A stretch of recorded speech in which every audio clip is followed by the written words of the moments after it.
Makanya para ulama terdahulu tidak pernah diam. Bahkan di antara mereka dipenjara gara-gara membicarakan masalah bahayanya bid'ah. Karena itu bentuk kasih sayang kepada umat. Karena Nabi menyebutkan salah satu dari orang yang tidak boleh masuk dalam telaga beliau adalah para pelaku bid'ah. Membuat agama baru, memperbarui dari agamanya Nabi. Jangan ribut, jangan ikut-ikutan sama orang yang suka meributkan. Kullu bid'atin dalalah. Semua bid'ah adalah dolalah. Jelas kenapa? Semua bid'ah adalah sesat. Cuman yang dimaksud bid'ah itu apa sih? Yang dimaksud bid'ah oleh Rasul itu apa? Ada dalam bab usul fikih ada tahqiqul manat sama tangkihul manat. Yang dimaksud bid'ah itu apa sih yang diinginkan Nabi? Siapa yang tahu keinginan Nabi? Apa yang dimaksud bid'ah itu? Apakah semua yang baru? Itu bid'ah menurut bahasa. Kita perlu bid'ah menurut syar'i itu apa sih? Maka para ulama selalu membuat sebuah definisi. Definisi itu bid'ah apa? Bid'ah itu bukan semua yang tidak pernah dilakukan Nabi itu adalah bid'ah syariah, bukan. Jadi ada definisi, maka ulama faham, cerdas membuat definisi bid'ah.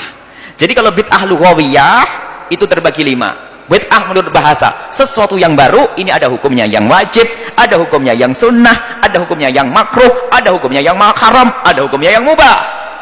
Bid'ah lughawiyah, bid'ah menurut bahasa, hal yang baru. Tapi kalau bid'ah syariah, bid'ah menurut syariat, kullu dolalah, semuanya adalah sesat. Lah bid'ah syari'i itu gimana? Ada definisinya. Maka yang berani mengatakan ini bid'ah, tahlilan bid'ah, tawasul bid'ah, tanyakan definisi bid'ah menurut ente apa? Paling saya ngomong, semua yang tidak pernah dilakukan Nabi Muhammad adalah bid'ah. Jangan enak. Ente naik mobil. Lah itu kan yang dimaksud urusan agama, bukan urusan dunia. Mana Nabi ngomong dunia? Coba Nabi ngomong urusan akhirat, Pak. Kan kullu bid'atin, tidak kullu bid'atin fid dunya atau fil akhirat, tidak ada. Dari mana itu membedakan antara dunia dan akhirat? Perlu definisi. Di sini ada belasan definisi. Dan definisi yang ada bukan definisi yang sering diumbar oleh orang yang pengen membid'ahkan orang lain dengan kalimat yang sederhana. Semua yang tidak pernah dilakukan Nabi adalah bid'ah. Enggak pernah. Itu bukan definisi. Itu reka-reka. Makanya di dalam menjelaskan sesuatu perlu kembali kepada takrif. Apa kata ulama tentang bid'ah yang dimaksud oleh Rasulullah? Saya tidak ngerti. Tapi saya tanya ke ulama, ulama apa kata mereka? Ulama menjelaskan, jadi yang dimaksud bid'ah, yang dikatakan dolalah itu adalah bid'ah ini. Kalau bid'ah menurut bahasa jelas.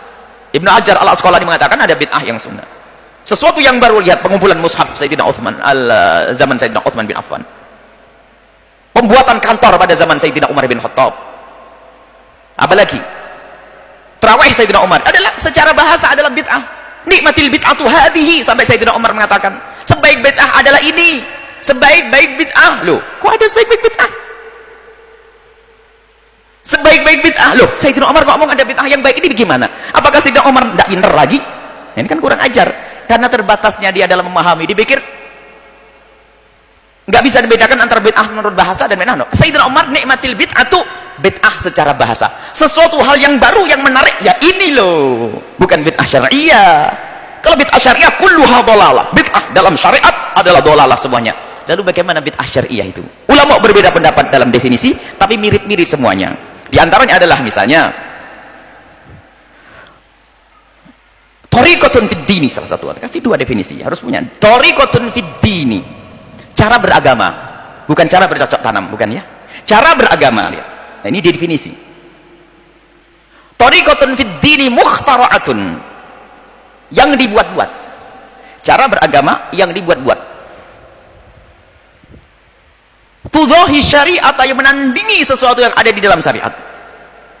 Yuqsadu bisuluki 'alaiha, dengan maksud melakukan itu semua. Al-mubalaghatu fi ta'abbudi, berlebihan dalam beragama. Contoh, subuh, salat subuh, pagi-pagi lagi seger, salat subuh kok cuma 2 rakaat. Saya tambah deh, nambah 2.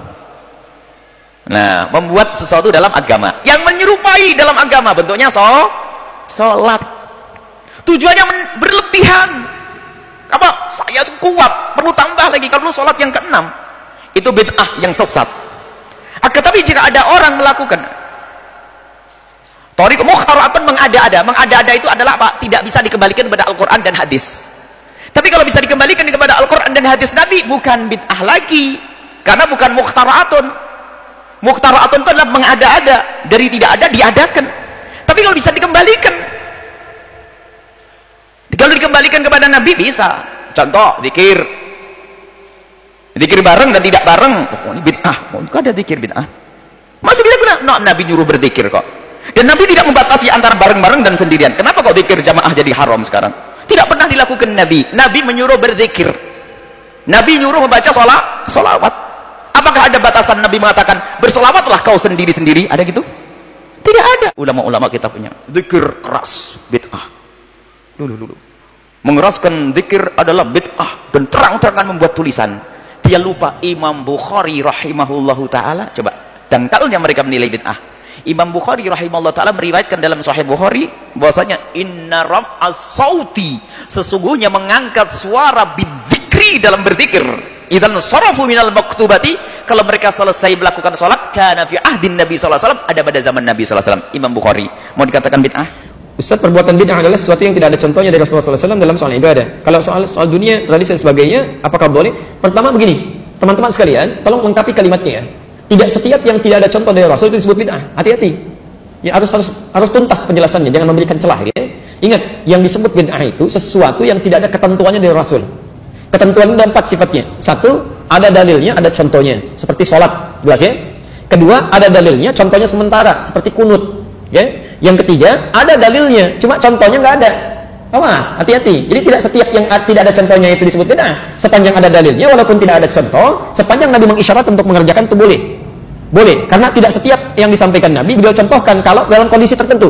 Ya, misal, saya beri contoh misalnya tahiyatul masjid. Ya, tahiyatul masjid. Tayyib. Nabi selama hidupnya itu tidak pernah tahiyatul masjid. Tidak pakai tidak pernah tahiyatul masjid. Ya. Baik. Kenapa? Karena rumah Nabi di masjid. Jelas ya? Rumah Nabi di masjid. Wa baiti huna, dan rumahku di sini, kata Nabi. Karena itu beliau selalu sholat di dalam rumahnya, begitu iqamat baru keluar jadi imam. Jelas ya? Tapi Nabi katakan pada Sulaik al-Qatafani ketika beliau masuk ke Masjid An-Nabawi ya, dalam keadaan dia bisa sholat terlebih dahulu, kemudian dia langsung duduk. Maka kata Nabi dikatakan, "Idza dakhala ahadukum al-masjid fala yajlis hatta yusalli rak'atain." Kalau Anda masuk ke masjid dalam suasana yang santai, tenang, ingin i'tikaf duduk, maka jangan langsung duduk kecuali salat 2 rakaat terlebih dahulu. Jelas di sini? Nabi sendiri tidak mempraktikkan itu karena kondisinya memang tidak memungkinkan. Jelas ya? Yang kedua yang lebih dahsyat adalah, maaf, Anda zakat pakai apa? Beras, kan? Uang. Nabi nggak pernah zakat pakai beras. Silakan tunjukkan pada saya. Satu hadis saja yang menunjukkan Nabi pernah zakat pakai beras. Jangankan hadis sahih, hadis palsu pun nggak akan ada. Anda cari sampai kiamat kurang 2 hari nggak akan ditemukan. Ya, sehari lagi buat berpikir kita untuk apa nyari, kan? Baik, nggak ada karena Nabi zakatnya pakai gandum atau pakai kurma. Tapi kemudian di zaman Muawiyah, ketika beliau jadi gubernur di Syam, di Damaskus, beliau katakan yang dimaksud zakat menggunakan kurma ataupun gandum itu irfun, makanan pokoknya. Jadi kalau makanan pokok di satu tempat kemudian digunakan sebagai bagian dari zakat itu boleh. Ya, sepanjang itu bagian dari makanan pokok. Makanan pokok kita apa? Itu makanan ibu. Ya, makanan saya itu nasi. Beras itu makanan pokok bagi hewan yang bertembolok. Ya, ayam itu makanan pokoknya beras. Tapi nasi sumbernya dari beras, boleh menjadi bagian dari zakatnya. Tapi contoh dari Nabi tidak ada. Jadi tidak setiap yang nggak ada contohnya itu disebut dengan bid'ah. Jelas ya? Kecuali yang keempat, tidak ada dalil, tidak ada contoh, kemudian dikerjakan itu yang bermasalah.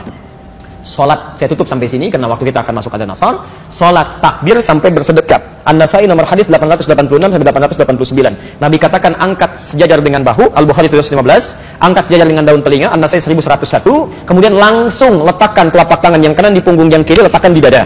Ya, tapi bahasanya langsung. Contohnya jelas, dalilnya jelas. Anda melakukan kegiatan misal diangkat tiba-tiba nggak enak kiri dulu, mungkin enaknya kanan dulu, masukkan kanan, angkat tutup begini. Itu yang tidak ada dalilnya, tidak ada contohnya. Jelas ya? Nah, teman-teman sekalian, karena